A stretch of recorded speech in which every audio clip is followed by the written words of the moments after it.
Assalamualaikum warahmatullahi wabarakatuh. Bismillahirrahmanirrahim. Alhamdulillahirabbil alamin. Wa bihi nasta'inu ala umurid dunya waddin. Asyhadu an la ilaha illallah wahdahu la syarika lah. Wa asyhadu anna sayyidina Muhammadan abduhu wa rasuluh la nabiyya ba'dah. Allahumma shalli wa sallim wa barik wa karrim wa 'azzim wa majid ala habibina wa syafi'ina wa qurrati a'yunina Muhammadin wa ala alihi wa sahbihi ajma'in.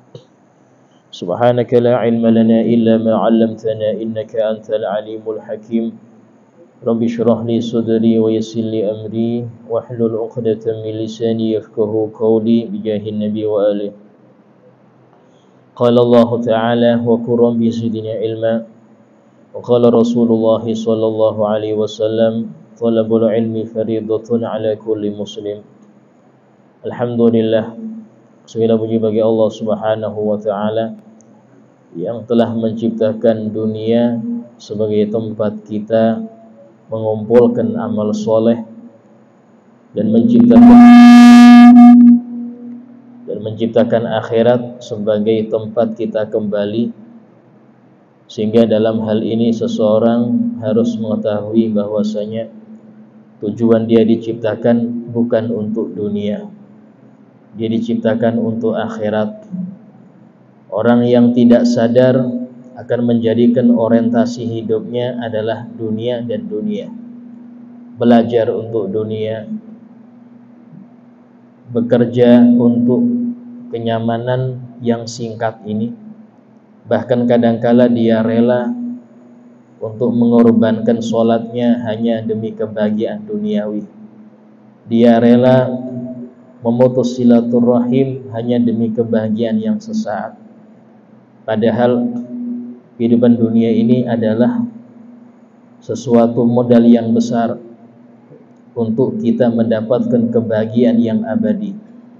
Berkorban sebentar, sabar sebentar, tidak lama, hanya 60-70 tahun untuk mendapatkan kebahagiaan abadan sarmada selama-lamanya. Sehingga dalam hal ini orang yang mengerti, orang yang disadarkan oleh Allah, yang menjadikan orientasi dalam kehidupan dunia ini adalah kehidupan dan kebahagiaan akhirat. Semua gerak-geriknya ditujukan untuk bagaimana dia bisa bahagia di alam yang kekal nantinya. Dalam Al-Quran Allah Ta'ala berfirman, Ya ayyuhalladzina amanu taqullah. Wahai orang-orang yang beriman, bertakwalah kepada Allah. Wal tandur nafsum ma qaddamat lighad. Dan hendaknya setiap orang memperhatikan apa yang dia bawa untuk hari esok. Sehingga dalam hal ini termasuk tempat-tempat yang menjadikan kita sadar, tempat-tempat yang menjadikan kita ini tahu bahwasanya orientasi kita seharusnya akhirat adalah majelis-majelis ilmu seperti ini. Karena tidak ada yang bisa menyelamatkan seseorang dari kehinaan yang abadi kecuali ilmu Nabi Muhammad SAW yang mulia. Setiap seseorang yang ada kaitannya dengan manusia yang paling mulia ini, baik dalam hal ilmunya, dalam hal nasabnya dan lain sebagainya, maka dia akan menjadi mulia di dunia maupun di akhirat kelak.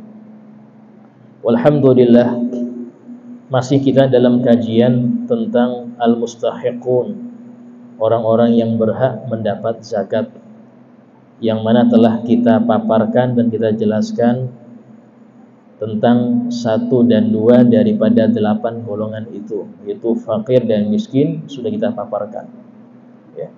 Dan sudah kita jelaskan bahwasanya tidak semua fakir itu dapat, karena ada fakir dan miskin cuman gak bisa mendapatkan. Seperti contoh seorang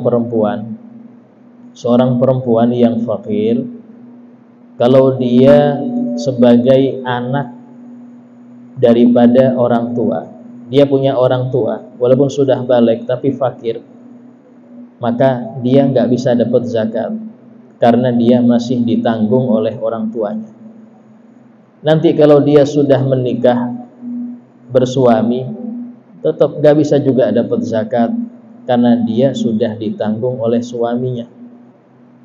Terus sampai besar dia menjadi tua renta, suami meninggal dan dia fakir, tetap dia nggak bisa dapat zakat selama masih ada anak-anak yang mampu yang mereka wajib menafkahi sang ibunya tadi. Kapan seorang perempuan dapat zakat? Ketika dia sudah balik, nggak punya orang tua, dia fakir, sudah kerja tapi nggak cukup penghasilan, di sini dia dapat. Karena single dia. Kalau sudah menikah, maka suami yang berhak menafkahinya, sehingga perempuan ini nggak bisa dapat zakat lagi. Atau dia sudah tua renta, punya anak-anak, cuman anak-anaknya juga fakir seperti dia, anak-anak dia fakir seperti dia, maka dia dalam hal ini dapat zakat. Atau anak-anaknya mampu, cuman mereka durhaka, nggak mau mencukupi ibunya. Sebagian laki-laki dewasa ini lebih mementingkan istri daripada ibunya, padahal kewajiban seorang anak laki-laki setelah dia berbakti kepada Allah dan Rasulnya adalah ibunya, bukan kepada istri. Sehingga kebanyakan yang mendahulukan istri daripada ibunya, maka ini masuk kategori yang durhaka. Kecuali kalau memang dia benar-benar mencukupi semua kebutuhan orang tuanya, semua kebutuhannya, baik itu yang urgent atau tidak urgent, maka dia terlepas dari sifat durhaka. Dan anak yang dia tidak menafkahi orang tuanya, padahal dia mampu, dan orang tuanya termasuk fuqara, maka orang tuanya tadi tetap dapat zakat, dikarenakan punya anak yang gak berbakti tadi. Itu sedikit kesimpulan daripada fakir miskin. Nah, kemudian kemarin telah kita bahas sedikit tentang amil, yang mana amil ini adalah orang-orang yang diangkat oleh pemerintah setempat, ya, entah itu tingkatan kecamatan atau kabupaten atau mungkin provinsi, ya, yang untuk mengurusi urusan zakat. Maka di sini amil berhak mendapat zakat sebagai gaji dia, bukan sebagai dia fakir miskin, tidak. Amil yang kaya dapat zakat karena dia amil, cuman jatah zakatnya jatah capeknya dia, ongkos dia kerjanya model gini itu berapa. Sehingga dalam hal ini harus diketahui bahwasanya tidak boleh ada kelebihan amil.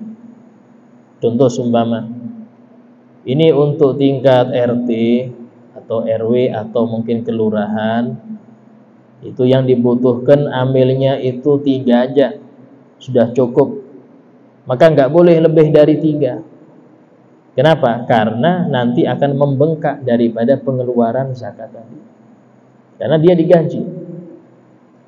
Kalau sudah cukup 4 nggak boleh langsung 7, nggak boleh. Yang 3 tidak dibolehkan, kecuali mereka jadi sukarelawan aja, ikut membantu tapi nggak dapat.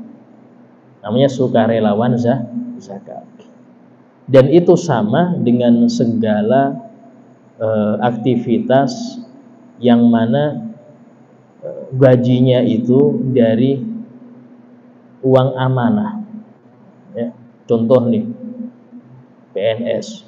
PNS ini kan yang gaji bukan presiden, ya. Yang gaji itu uang negara, uang rakyat. PNS di kantor A seumpama, dia hanya butuh 5, nggak boleh ditambahi. Kalau ditambahi, dari siapa yang gaji ini? Yang lebih ini siapa? Sementara yang dipakai uang rakyat banyak. Jadi nggak bisa dipakai. Karena itulah rata-rata untuk pendaftaran CPNS ini sudah terdaftar sekian. Nggak bisa, ini biar ini banyak saya punya family nganggur nih, ya apa kalau ini ditambahi, nggak boleh. Kenapa? Karena yang gaji bukan perorangan. Yang gaji adalah uang negara, uang orang satu Indonesia. Nggak bisa untuk dijadikan hal-hal yang di luar kebutuhan. Ya. Dan ini masuk di dalam segala hal yang berkaitan dengan uang amanah. Ya. Nah, kemudian yang selanjutnya adalah habis amil wal muallafati qulubuhum. Kemarin kita bahas muallaf itu adalah ada 3 muallaf. Pertama adalah orang yang baru masuk Islam dan imannya lemah. Imannya lemah. Lemah di sini masih dia banyak dipengaruhi keluarganya yang kafir untuk masuk ke dalam agama kufur yang dulu. Ini walaupun kaya, kita kasih zakat. Walaupun kaya. Kenapa? Karena mu'alaf sifat khusus. Karena itulah fakir, miskin, amil, mu'alaf. Mu'alaf beda ini, bukan fakir miskin ya. Dia mu'alaf sifat khusus. Dia kaya raya, cuman imannya nggak kuat, kasih zakat. Agar dia menjadi kuat. Oh, Masya Allah, Islam ini memperhatikan. Sehingga walaupun dia nggak butuh duit, tapi perhatikan dia itu dengan zakat. Agar imannya kuat. Dan ini tidak bisa dikaitkan dengan lama atau sebentar ya. Cuman kalau kita lihat dia sudah bagus di dalam ibadahnya, maka nggak bisa dia mengambil zakat atas nama mu'alaf. Nggak bisa lagi. Karena dia sudah teratur, sudah sholatnya bagus, ngerti, sudah kuat dia, olas nggak bisa. Kecuali dia fakir juga. Dia mu'alaf plus fakir. Maka dia di sini dapat jatah 2. Jatah fakir, jatah mu'alaf. Kalau mu'alafnya sudah kuat, Islamnya sudah kuat, sehingga dia nggak kategori mu'alaf lagi, cuman kategori fakir, saudara, maka kasih dia golongan fakir. Mu'alaf nggak dapat lagi, tapi fakir tetap dapat. Sehingga tidak masalah satu orang, tapi dia masuk ke lebih dari satu golongan. Orang fakir plus punya utang banyak, nah ini dapat 2 jatah. Jatah fakir dapat, jatah gharib yang punya utang nggak bisa bayar dapat juga. Kenapa? Karena dia punya dua sifat dari 8 itu, walaupun dia satu orang. Dan ini tugas siapa? Tugas amil untuk memperhatikan ini orang-orang yang bagaimana. Itu mu'alaf yang pertama ya.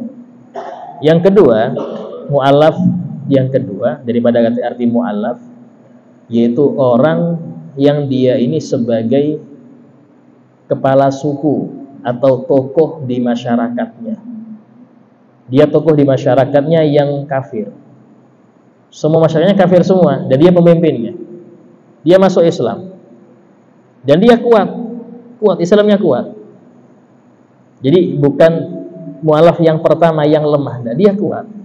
Cuman karena dia seorang tokoh di daerah itu, tetap kita beri zakat untuk memancing anggota dia, rakyat dia, agar mau masuk Islam.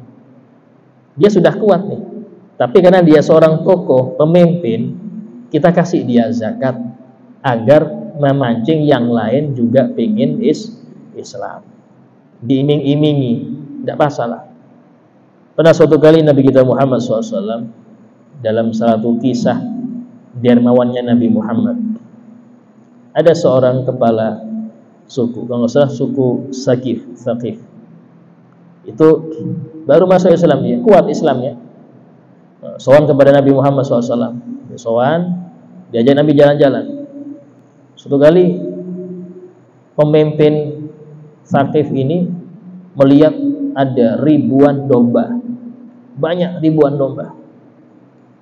Dia bertanya, ya Rasulullah, itu milik siapa?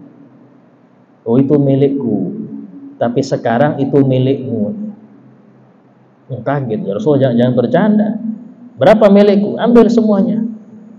Ya Rasulullah, apa yang bercanda? Aku nggak bercanda. Nabi nggak mungkin bohong. Maka dia pulang ke kampungnya, ke masyarakatnya, bawa ribuan kambing dari Nabi. sambil ia mengatakan, ya qaum aslimu, wahai kaumku masuklah Islam, fa inna Muhammadan yu'ti ata'a man la yakhaful faqr, karena sesungguhnya Muhammad memberi pemberian orang yang enggak takut fakir. Pemberian Nabi Muhammad ini kayak orang yang enggak takut fakir sedikit. Habis sudah. Besok ada lagi. Ini kalau enggak orang yakin enggak bisa. Kalau enggak orang yakin ada Allah yang memberi rezeki dia, bukan simpanan yang ngasih rezeki, bukan sawit yang ngasih rezeki, Allah yang ngasih rezeki. Yakin itu, maka kayak ginilah jadinya. Kalau sudah sedekah enggak mikir lagi, habis. Tapi setelah nafkah keluarga beres, habis. Akhirnya banyak yang masuk Islam berbondong-bondong dari sukunya tadi itu. Menunjukkan mu'allaf itu dah harus iman lemah. Iman yang kuat, tapi dia seorang tokoh, kasih zakat. Walaupun kaya, agar bikin orang-orang yang di bawahnya ikut Islam juga. Itu mu'allaf yang nomor 2. Mu'allaf yang nomor 3. Jadi arti mu'allaf itu lebih lebar ya. Bukan cuman orang yang baru masuk Islam, tidak. Nah, mu'allaf yang nomor 3 sudah Islam dari kecil, bukan nggak pernah kafir dia, dari bayi sudah muslim, cuman dia sering menakut-nakuti orang yang nggak mau zakat.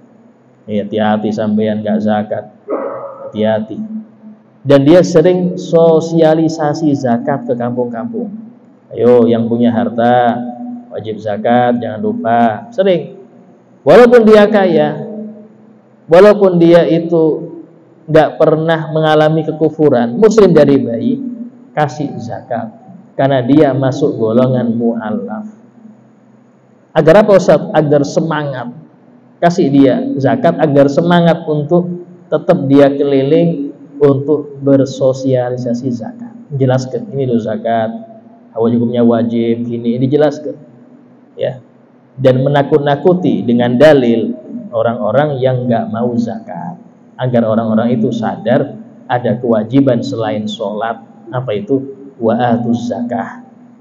Ya, tunaikan zakat, dirikan sholat, tunaikan zakat. Ini 2 kalimat yang nggak pernah terpisah dalam Al-Quran.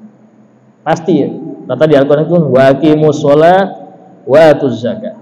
Tegakkan sholat, tunaikan zakat. Alladzina yuqimuna sholata wa yu'tuna zakah. Orang-orang mukmin yaitu mereka yang menunaikan sholat dan membayar zakat. Menegakkan sholat, menunaikan zakat, itu pasti bergabung. Karena itulah nggak bisa dipisahkan. Orang sholat saja tapi nggak zakat, nggak diterima sholatnya. Orang yang zakat saja tapi nggak sholat, nggak diterima zakatnya. Harus dua-duanya berjalan. Karena Allah tidak pernah memisahkan 2 perkara ini dalam Al-Quran. Nah, ini seperti ini masuk mu'allaf. Kemudian wafir riqab ya. Fa innamal sadaqatu lil fuqara wal masakin wal 'amil 'alayha wal mu'allafati qulubuhum wafir riqab. Riqab ini siapa? Riqab adalah budak yang dijanjikan oleh majikannya kalau dia membayar bayaran yang ditentukan oleh majikan, dia bebas. Budak ini bukan pembantu ya. Budak ini manusia yang dia ini lebih mirip barang daripada manusia. Dia diperjualbelikan. Ada pasar budak. Kalau sampean lihat film-film dulu itu ada zaman perbudakan.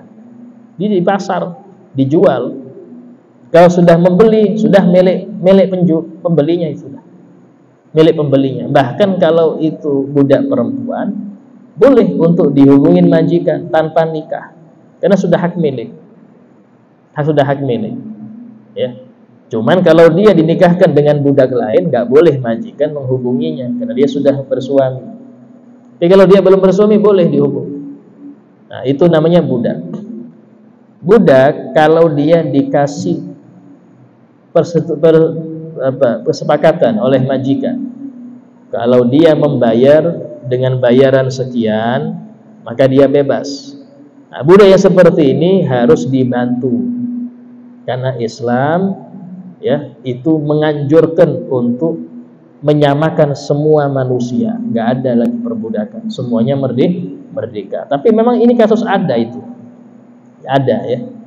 Karena itulah orang Buddha yang seperti ini kasih zakat agar dia cepat bebas dari perbudakan. Kasih zakat dia. Ya, yang seperti ini namanya gharib. Kemudian namanya apa? Riqab ya. Yang selanjutnya gharib. Gharib ini orang yang berhutang. Yang model apa berhutangnya? Ada 3. Ada 3 orang yang berhutang yang berhak dapat zakat. Jadi nggak semua orang yang berhutang dapat zakat, tidak. Ada 3 yang berhak. Yang pertama, berhutang untuk keperluan pribadi, entah makan, minum. Kalau hutang untuk investasi nggak dilarang. Hutang untuk sesuatu yang nggak dia butuhkan nggak dikasih. Ini hutang untuk keperluan pribadi, makan, minum, sandang, pangan, papan istilahnya. Yang istilah yang primer. Sudah jatuh tempo, nggak mampu bayar. Nah, beda halnya kalau temponya masih lama, nggak bisa dapat. Ya, atau sudah jatuh tempo, mampu bayar dia, nggak berhak dapat. Yang dapat itu kalau dia berhutang untuk urusan pribadi. Ini pribadi di sini urgent sehari-hari, kebutuhan sehari-hari. Yang kedua jatuh tempo. Yang ketiga nggak mampu bayar. Nah, kalau sudah 3 ini lengkap pada orang yang berhutang tadi, maka dia berhak dapat zakat. Zakatnya berapa Ustaz? Sesuai utangnya. Kalau dia sumpama utang dia 1 juta, pas dapatnya 2 juta, wajib dia kembalikan 1 juta itu. Dan dia nggak boleh menggunakan 1 juta itu untuk makan minum, karena ini dikasih zakat untuk bayar.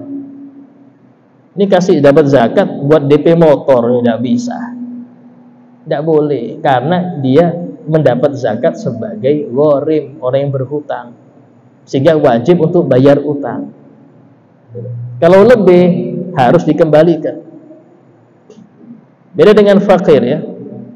Kalau fakir miskin, dapat berapapun dia, itu sudah hak milik dia. Tapi kalau orang berhutang, enggak. Orang berhutang, kalau dia dapat lebih daripada utangnya, wajib dikembalikan. Bukan berarti ya, sudah ini milik saya, sudah. Enggak bisa. Kecuali dia punya 2 sifat, ini kebanyakan. Dia punya utang juga fakir. Dia punya utang juga fakir, maka seperti ini dia dapat dua-duanya, dapat 2 kali, dapat sebagai fakir, dapat sebagai orang yang punya utang, 2 kali double. Yang kedua daripada orang yang berhutang yang berhak dapat zakat, orang yang berhutang untuk maslahat umum, berhutang untuk masjid, berhutang untuk pembangunan musola, berhutang untuk pembangunan pondok, maslahat umum ya. Yang seperti ini berhak dapat zakat walaupun sugih, kaya, asal ngutang. Kalau dia pakai uang dari kantong dia, nggak bisa dapat zakat. Sumpama ini Ustaz mau masang kubah nih masjid sini, dananya kurang. Ya sudah saya aja yang nalangin dulu. Saya nalangin dulu dari uang saya. Nggak dapat zakat. Karena dia dari duit pribadi. Coba dia berhutang ke temannya yang sama-sama kaya. Pinjam dong berapa? 100 juta aja. Untuk apa? Mau beli bikin kubah. Nah, dipinjemin dia 100 juta karena temennya tahu ini kaya, ini bisa aja bayar.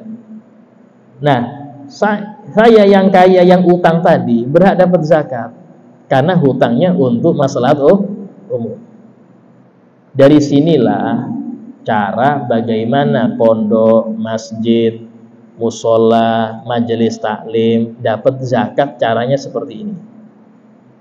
Sebab kalau zakat ke masjid ke musola, ke pondok nggak sah. Karena itu benda mati semua. Sementara 8 golongan di Al-Quran semuanya benda hidup, semuanya makhluk hidup, gak ada yang benda mati.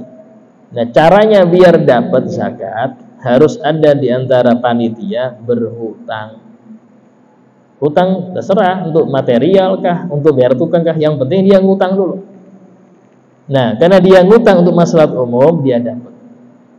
Itulah, dan heran Pak Kiai itu yang punya pondok, mobilnya bagus-bagus, tapi utangnya juga banyak.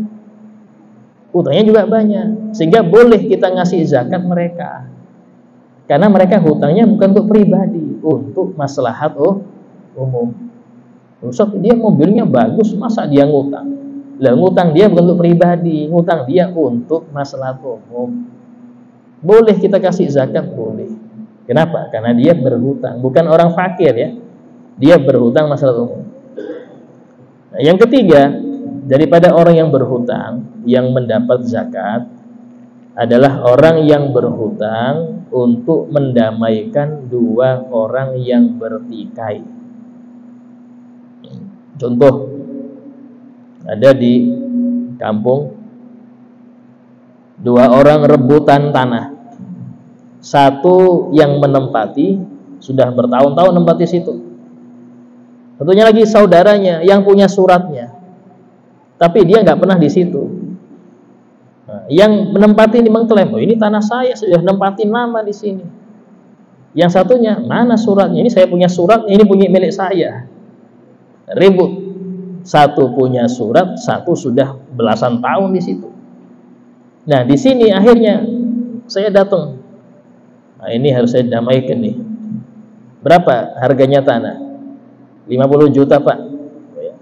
Saya cari utangan, cari pinjaman. Dapat 50 juta. Ya sudah, sini. Ini suratnya, karena sampean yang punya, berarti tanah ini milik sampean. Ambil. Nah, sampean yang nempati sini, ini tak kasih harga tanah ini 50 juta. Nah, sudah akur ya, nggak usah tengkar lagi ya, selesai. Saya yang hutang berhak dapat zakat, karena saya berhutang untuk mendamaikan 2 orang yang bertikai, walaupun saya kaya. Tapi kalau saya pakai uang pribadi, nggak bisa dapat zakat, karena bukan ghorim. Ghorim itu ngutang dulu, ya. Kalau saya uang pribadi nggak bisa saya minta ke Basnas zakat, nggak bisa. Tapi kalau saya ngutang, berhak saya dapat zakat, karena saya berhutang untuk mendamaikan 2 orang yang bertikai. Nah, ini 3 orang utang yang berhak dapat zakat. Selain mereka tidak. Ya. Wal gharimina wa fi sabilillah. Fi sabilillah dalam mazhab kita Syafi'i adalah orang yang berperang nih di jalan Allah, memerangi orang kafir, pakai biaya sendiri, beli bom sendiri, beli tank sendiri, dia beli pistol sendiri. Itu mahal-mahal, Pak. Kalau nggak orang kaya nggak bisa beli itu, karena dia kaya, dia modal sendiri perangnya. Yang seperti ini walaupun kaya, kasih zakat ya. Yang penting dia tidak digaji pemerintah. Kalau dia sudah ada yang gaji, sudah ada gajinya per bulan, nggak boleh kasih zakat, karena dia nggak keluar apa-apa, digaji dia. Kalau dia nggak digaji, barulah dapat zakat. Jadi arti fisabilillah mazhab Syafi'i lebih sempit, sehingga ya, karena lebih sempit itu tidak diberikan fisabilillah itu kecuali untuk mereka yang perang dengan modal sendiri, ya. Nah, itu yang nomor 7. Yang nomor 8 fisabilillah adalah Ibnu Sabil. Ibnu Sabil ini adalah orang yang dia merantau ke luar kota, kemudian nggak punya ongkos untuk balik ke kampungnya. Ada orang Jawa ke Grogot merantau. Nah, di sini mungkin gagal terus, nggak bangkrut, dia pengen balik ke kampungnya, nggak punya ongkos, berhak dapat zakat. Tapi yang dia dapat hanya ongkos untuk balik. Artinya kalau bisa kapal, jangan pesawat. Kalau bisa kapal, jangan kasih pesawat. Dan jangan kasih nominal, bisa nggak kepake itu. Tapi belikan dia tiket. Sampai kapan mau pulang? Besok jam berapa? Sekian ya, sudah carikan tiket kapal itu dia. Nah, hanya dapat seperti itu dia. Nah, ini 8 golongan yang dimaksud dalam ayat. Ya, sehingga selain 8 itu nggak dapat. Saya kasih contoh nih, yang sering dapat padahal nggak termasuk 8. Anak yatim. Anak yatim sering dapat zakat padahal nggak masuk 8 golongan. Loh, masa nggak ada? Coba Anda baca itu di 8 golongan, ada nggak anak yatim? Nggak ada. Kecuali anak yatimnya fakir. Kalau anak yatim fakir kasih, karena dia fakir, bukan yatim ya. Karena ada anak yatim kaya, orang tuanya wafat, warisannya miliaran, yatim tapi kaya. Yatim tapi kaya, nggak dapat zakat. Yatim fakir, nah kasih karena dia fakir, bukan karena yatim, karena fakir. Yang kedua, janda. Ini sering kasih fulan, kenapa? Janda dia. Janda nggak masuk 8 golongan. Janda nggak masuk 8 golongan. Loh, ini janda ini fakir. Nah, dia fakir, kasih karena fakir. Karena janda kaya banyak, Pak. Janda kaya banyak. Jangan karena dia janda terus dapat zakat. Sementara kaplingannya banyak betul. Sawitnya hektar-hektaran. Janda, ya nggak bisa dapat zakat. Tapi kasih zakat ketika dia fakir atau miskin. Atau masuk 8 golongan, kasih. Ini yang sering masyarakat kadang-kadang salah ngasih. Itu saya kasih kenapa? Dia janda. Oh, janda apa dulu? Oh, janda kaya jangan, Pak. Kalau janda yang miskin kasih. Nah, ini penting ya. Sekarang sebagian orang kadang-kadang pakai itu aja. Yatim, janda, selesai. Nah, nggak bisa. Yatim kaya nggak bisa dapat. Ya. Nah, itu contohnya. Insya Allah yang akan datang kita bahas orang-orang yang nggak boleh kasih zakat. Ini penting, orang-orang yang nggak boleh dikasih zakat. Insya Allah akan kita bahas. Sebagai paripurna majelis, mungkin ada yang mau bertanya, silahkan ditanyakan.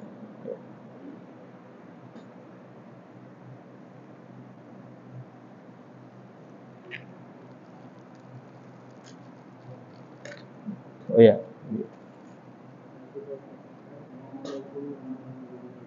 Waalaikumsalam.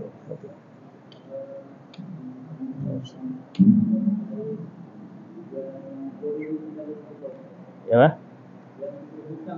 Iya.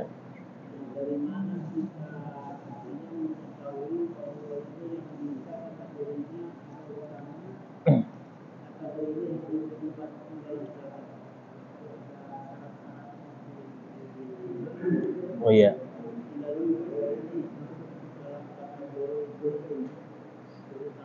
Iya. Kalau seumpama diketahui oleh halayak banyak, orang ini banyak berhutang untuk maslahat umum kebanyakan. Ya, maka tanpa dia berkata, tanpa dia ngadep ke pengurus zakat, kita langsung kasih. Tapi kalau ada orang yang nggak ada orang tahu kalau dia punya utang, dia harus ngomong. Kalau mau dia dapat zakat, dia datang. Pak, saya punya utang nih. Nanti yang Basnas, anggaplah ya Basnas ya, itu harus sampean ke siapa utang? Mana bukti-bukti utang? Itu jelas. Jadi orang kalau ngaku punya hutang, wajib tabayun, wajib dicari bukti-buktinya. Tapi kalau orang datang kepada Basnas bilang saya fakir, tanpa bukti kasih, dan Pak kita tahu mana bukti fakir sampean mana, nggak perlu. Karena tadi ya masalah fakir ini memang kebanyakan orang dulu, orang baik itu nutupin fakirnya, sehingga kayak mereka ini kaya, nggak tahu kaya apa, nggak paham. Yang penting seakan-akan kaya, padahal fakir. Nah itu kalau ada orang nggak kuat sudah bilang saya fakir, kasih langsung. Tapi kalau sudah urusan utang, harus ada bukti. Siapa dia hutang ke siapa, berapa hutangnya, ini tempo apa tidak, itu harus detail. Dan tidak wajib panitia zakat itu ngelunasin. Yang ada berapa minimal mengurangin utang dia, mengurangin. Nggak harus sampai lunas, tidak. Karena tergantung ya, yang uang diibasas berapa. Nggak sampai lunas, nggak harus. Nah, seperti itu dalam masalah. Yang lain. Assalamualaikum. Apakah ada rumusan khusus untuk menghitung jumlah kebutuhan hamil Ustaz? Kadang kita di ekstra hanya 5 orang, kemudian ada yang ikut membantu tanpa ada akan adalah sama, totalnya misalnya 15. Nah, ini dapat semua kalau Ustaz. Iya. Itu aslinya dilihat dari tugasnya. Kalau tugas hanya ngambil zakat, menakar, kemudian hanya anggaplah ini cuma satu RW nih atau satu kelurahan, maka nggak sampai 20 orang, jangan. Ya, jangan sampai sebanyak itu. Kalau cuma sedikit aja, olas yang butuh berapa? 7 orang cukup, olas. Itu tergantung tugasnya. Ya, tugasnya dia itu apa namanya itu? Jaraknya itu berapa? Apa namanya itu? Bukan jarak. Luasnya itu ya. Luasnya itu berapa segitu. Nah, itu. Kalau seumpama kecil aja, jangan usah banyak-banyak. Ini kadang-kadang maaf, sebagian orang ngambil kesempatan di situ. Satu kampung cuma satu gang aja. Ya, ambilnya 30. Waduh. Yang dibagian cuma satu, yang lain berapa kuintal dibagi ambil aja. Haram hukumnya, nggak boleh. Karena dia hanya diberi sesuai jatah capeknya. Jadi orang kerja kayak gini capeknya kayak gini tuh berapa? Kita pakai ukuran ya, karena ini kan nggak butuh. Ada yang butuh skill, ada yang kasar. Artinya kayak gini loh, tukang sama kuli kan beda itu. Tukang punya skill. Kalau kuli kerja kasar. Nah, kerja kasar kuli ini model nyangkul gini itu berapa dapatnya? Sehari berapa? Segitu sudah. Kalau tukang karena dia pakai sini, apalagi sampai arsitek, lain lagi sudah, arsitek nggak perlu keringetan. Karena dia punya skill. Berapa ongkosnya? Nah, sekarang kerja amil ini ada yang skill nggak? Ada yang perlu skill? Ya ada. Apa itu? Ilmu mengetahui siapa yang mustahik, siapa yang enggak. Itu perlu ilmu, Pak. Gak cukup hanya tenaga kasar. Tenaga kasar ini cukup nakar, bagi itu cukup tenaga kasar, gak perlu ilmu itu. Tapi menentukan siapa yang berhak, siapa yang gini, mendata, ngitung, itu perlu skill. Gak hanya orang yang gak ngerti, harus ngerti. Tapi ada juga yang nggak ngerti. Kenapa? Yang bagian kasar, bagian bagi. Sehingga setiap amil beda-beda. Dapatnya beda-beda karena ongkos capek. Sama kayak dalam perusahaan ya. Yang bagian keuangan mungkin lebih detail dia, lebih mahal dapat gajinya. Yang karyawan biasa lebih murah walaupun lebih capek karena dia kerja kasar bukan skill. Beda-beda dalam hal itu. Itu contoh ya. Yeah. Oh ya.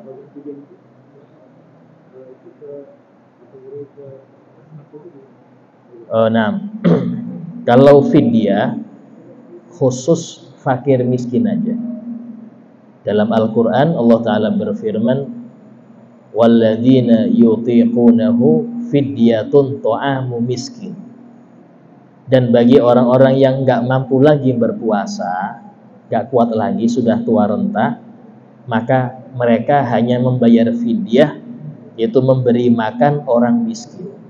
Di sini nggak masuk, nggak sampai 8 golongan, cukup fakir miskin. Karena itulah untuk fidyah biasanya dibedakan dengan zakat fitrah. Karena fitrah untuk 8 golongan, fidyah hanya untuk 2, fakir dan miskin. Nah, karena itulah dalam pembagiannya agak beda.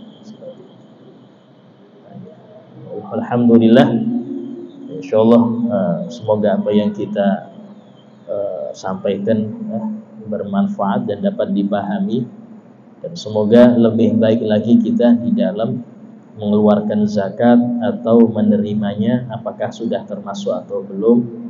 Dan semoga Allah Ta'ala mensucikan harta kita, menjaga harta kita dari segala kerusakan, dan menjadikan harta kita manfaat untuk kita dunia dan akhirat. Amin ya rabbal alamin.